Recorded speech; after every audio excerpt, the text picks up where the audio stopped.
Welcome back, and in this tutorial we're gonna create our ERC20 token with Solidity and Hardhat tool. So let's begin, and first what we need to do, it's create a first folder with our project. So I'm gonna go to the documents folder, and also I'm gonna go to my dev folder where I have my all projects and folders with tutorials, and I'm gonna create a new folder that is gonna be named, like a ERC20 Hardhat tutorial, and we go to this folder that we just created. We're typing name of the folder, and next step is type npx hardhat. So now we're gonna create a new hardhat project. So let's do this. So let's type this command. I press it enter, and now let's wait when npx gonna create and call hardhat project generator, and we will have opportunity to choose which type of project we want to generate. So let's wait. So as you can see, now we can choose type of the project. So we're gonna create a basic sample project. So let's create a basic sample project. So I type here enter, and next I need to choose hardhat project root. So it's gonna be folder that I just created. So I type here also enter, and if I want to add git token, or I can type here yes or no. I'm gonna connect this project to the GitHub, and you will have a link in this description to this project. So I type here also yes, and install some sample project dependencies. Here we also need this dependencies, so I also by default type here yes, and now installation of our project is started. So now let's wait when Hardhat will finish creation of our new project. So as you can see, our project is now generated, and it's time to go Visual Studio Code. And as you can see, I just opened this project ERC20 Hardhat tutorial, and first what we need to do is open new terminal, and install OpenZeppelin contracts. We're gonna use this library because we need to create a ERC20 token, and as we know, OpenZeppelin is really great library that gives to us opportunity to create a new ERC20 token or NFT tokens fast. And this library already have contracts that have great like a template for creating new tokens. So I typing npm install OpenZeppelin contracts, and let's wait when OpenZeppelin is gonna be installed, and after that we're gonna create a new file with our token. So as you can see, OpenZeppelin is now installed, and it's time to create a new token. Create a new contract that is gonna be named like a frog token. So that's gonna be name of my contract, but I also gonna give this name for my our ERC20 token. So first what we do when we creating new contract, we need to define let's say license of our contract. So it's gonna be meet license. So I typing spdx license identifier, and I typing here meet, and next step is type version of the Solidity that we're gonna use. So I'm gonna use Solidity 8, so 8.4, and it can be higher version of after this version, and now let's type the name of our contract. So it's gonna be named frog token, and now it's time also to import OpenZeppelin ERC20 contract. So I'm gonna paste here next link. So as you can see, you need to import this contract ERC20, and by using this contract we're gonna create here our token. So I typing that we want to get functions from this ERC20 contract from the OpenZeppelin, and next step is create a constructor. Constructor, it's like a construct, and now we need to define name of our token and also symbol of our token. So I'm gonna type ERC20. This is constructor for this contract, and I type here frog token, and yeah, let me add here space, and symbol of this token, it's gonna be FT. Yeah, great. So next step, what we need to do, so we just created, we can say that we just created a new rock token, yeah. And we need to mint some supply of this token to our sender, or I mean owner of the contract. So I'm gonna use here a mint function that is provided by this contract, and deployer of this contract gonna get this value of our token. And this is great, yeah, but we know that we want to create a function that's gonna give opportunity to other people to use this token. So now we need to create a balances mapping that's gonna be save information about balances of users that use this contract or token, I mean, and I typing mapping. And it's the key of the mapping, it's gonna be address of the sum user, and value is gonna be balance of the sum user, and it's gonna be public, and it's gonna be named balances. So here we're gonna save all information about balances of the sum users that gonna mint this token and gonna use our token. Okay, and next step is create a balance of function, because when we gonna build something with front end, we need to get information about balance of the sum user. So we're gonna name this function balance of. But we know already that the same function have another tokens, but we're gonna recreate this function. So we're typing balance of, and we need to create here type here local variable that is gonna be named like a user, and type of this variable, it's gonna be address, yeah, and it's gonna return, yeah, also I need to add here view, so that this function is gonna return balance of the sum user. And so I type here that this function is gonna return int 115.6, and I type here balances. So now I access to this mapping, and I need to type address of the sum user, and it's gonna return address of the sum user that is in our token system. But also we need to type here override function, yeah, because ERC20 contract already have this function. And for example, if you want to build some special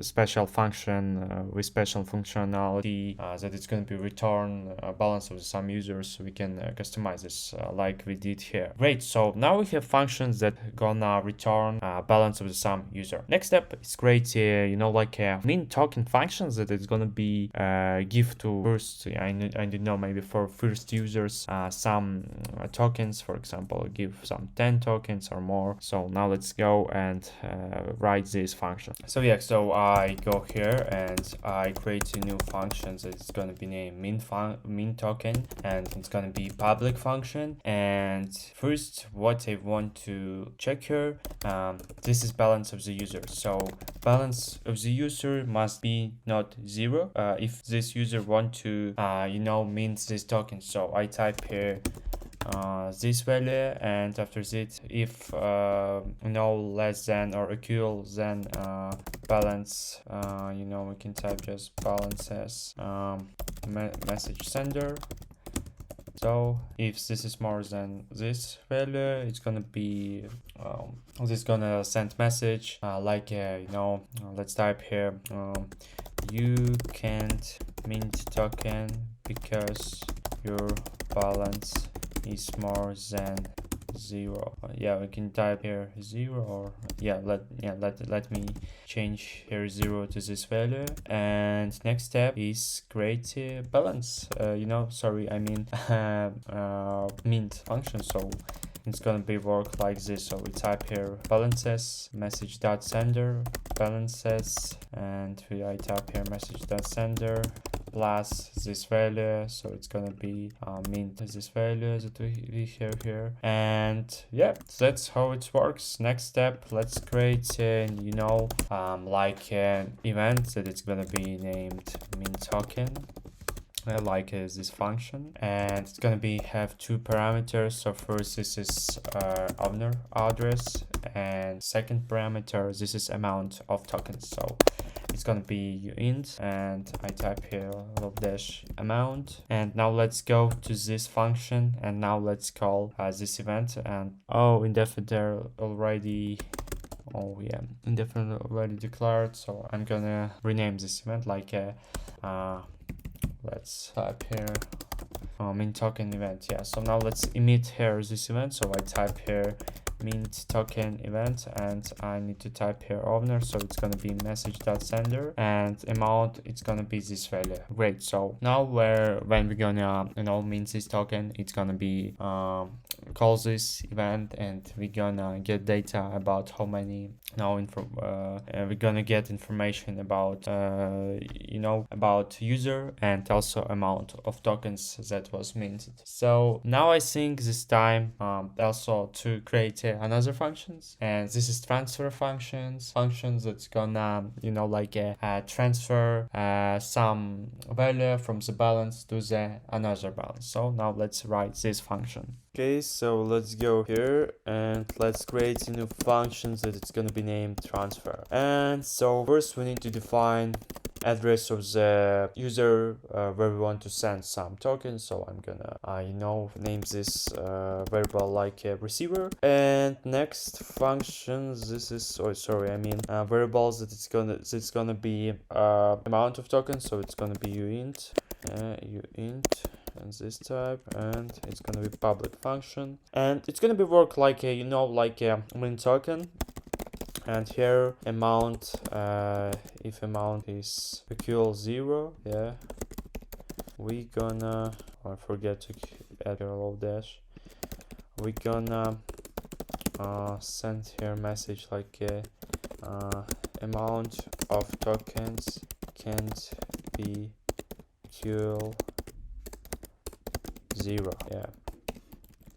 Yeah, and by default, transfer function already exists in this ERC20 contract, and we need to add here override. Yeah, so type here override, and also we need also to return here status of the status of this function. If for example send was successful, it's gonna be returned true. So we type here return true. And next step, also let's get, I forget returns I need to type here. And also let's type here how it's gonna be work. It's gonna be like balances. Yeah, but before I'm gonna type functions that's gonna be send some tokens to the other balance, I need to type here require amount can't be more than balance of the sender. So I type here balances message.sender. And it's gonna be, if for example amount is more than balance of the sender, we're gonna send here a message that's gonna be like you don't have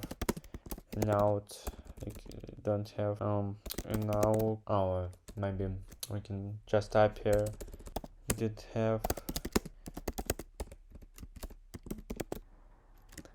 have tokens for sending or sent. Yeah, and now let's type functions that's gonna send this token. So we type here sender, and first we type that message.sender. So first we type that new value of the balances of the sender. It's gonna be like balances minus amount, and let's I forget to type here.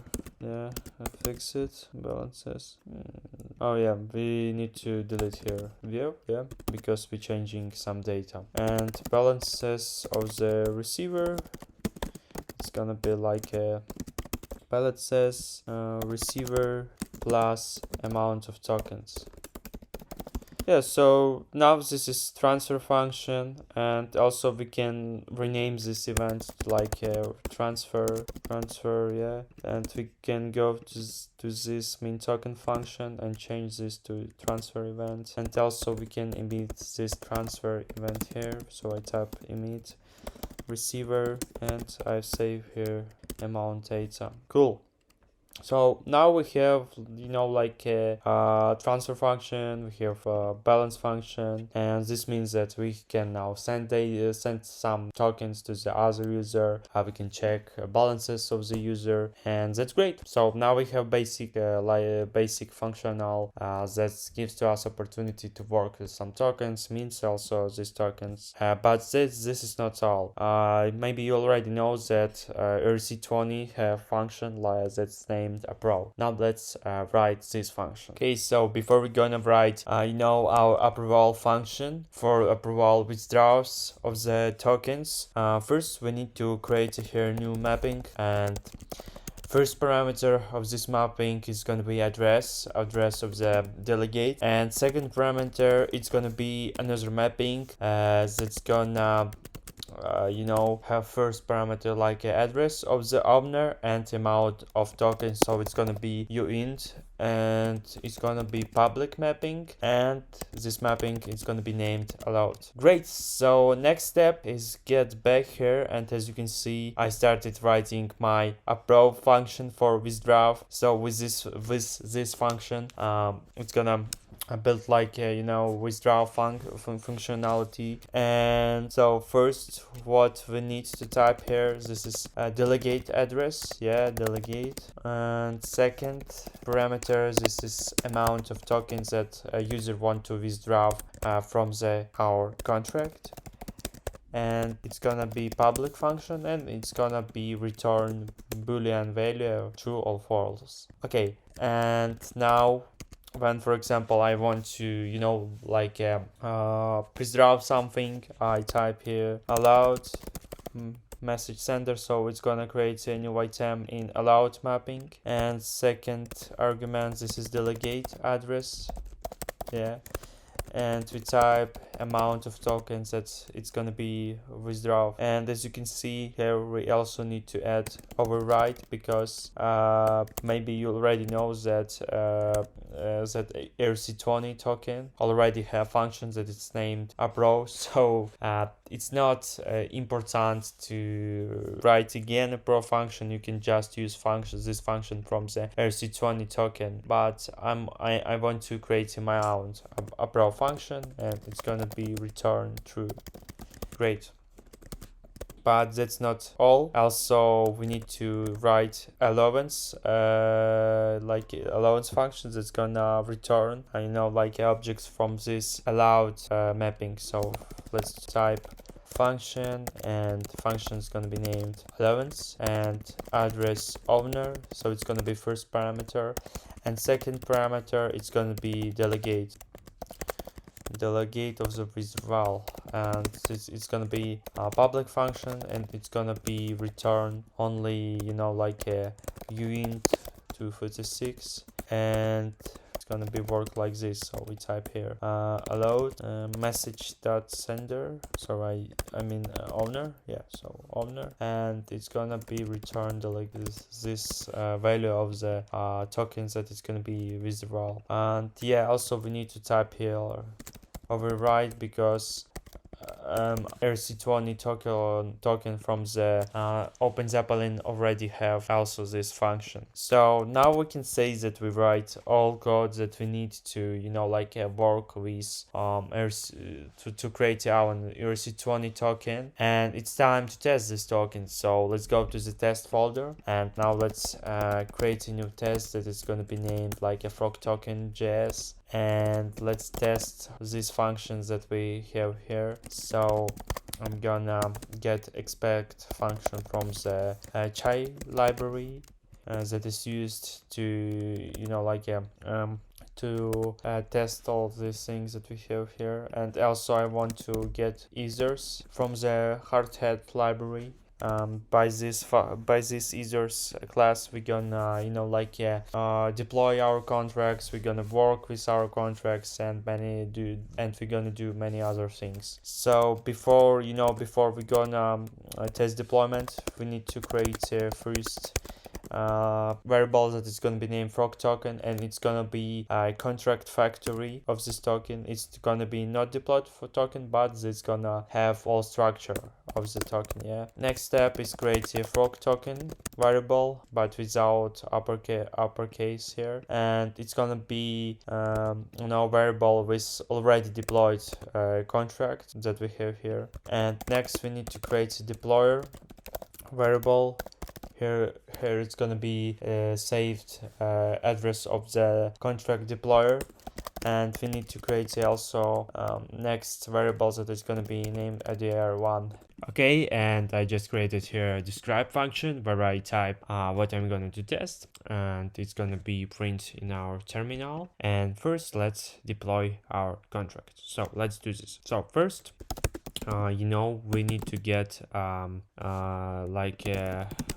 let's also change this to async function. And first, what we need to do, this is get contract factory of the frog token. Yeah, so first we type here await, and we access to the users, and we type that we want to call get contract factory function, and we type that we want to get frog token. Yeah, and before I'm gonna continue coding, I want just to test. I want to run this test and see what we got. And as you can see, yeah, we have here some error, but token gets signal. So but I delete this. Looks like we have here some cached error. Yeah, because as you can see, I don't have code like this. I don't have this code here, so I don't know why here is error like this. So maybe we should try to create like a other file, or we can go just to sample test and change here code to the our frog token. So maybe let's copy this code, let's delete this other code, and now let's create a new file that is going to be like a name like a frog token.js. And now let's try this again. So I type npx hardhat test, and I see this error again. What the hell? Yeah, because you can see that I have here frog token.js, but I don't have here functions that it's named code that's like this here. What if I, for example, type frog token test and save it? And now let's try run this again, and we got this error again. Looks like here we have some troubles with cache. Yeah, maybe with this or with Hardhat. So let's try this again, and let's wait first. And we got this error again. Looks like we have some big trouble back with this file, with files that don't exist here. So yeah, I just refreshed my Visual Studio Code and also cleared cache, and as you can see, there is no more error that we seen before, and this means that we can continue deploying our contract. So next step, what we need to do, this is get frog token variable, this variable, and deploy frog token contract by contract factory. So we type here await, and we access to the frog token variable that is contract factory, and we type here deploy. After that we type await frog token deployed. That means that we're gonna wait when frog token will be deployed in local chain. And next, what I want to do, this is just show message that I just deployed contract. So I'm gonna type here frog token contract address, and I type here frog token, and here will be printed address of this frog token contract that is deployed now. So now let's type npx hardhat test, and as you can see, all works nice. And as you can see, here is frog token contract address, and there is address of deployed frog token contract. Also, we can delete this test that is named sample test, and now we can start testing our functions that we have here. So first, what I want to test, this is balance of the of the our user, our deployer. But we gonna do this first we gonna test min token function. So I'm gonna create here it function. I'm gonna call this function and I'm gonna type testing mint token, yeah. And let's open here function, and also it's gonna be async function. And if I want to try to work with this function, I need just to type proc token, and after that I need to type functions that I want to call, and it's gonna be min token. Yeah, but that's not all, because I'm also need to type who is calling this function.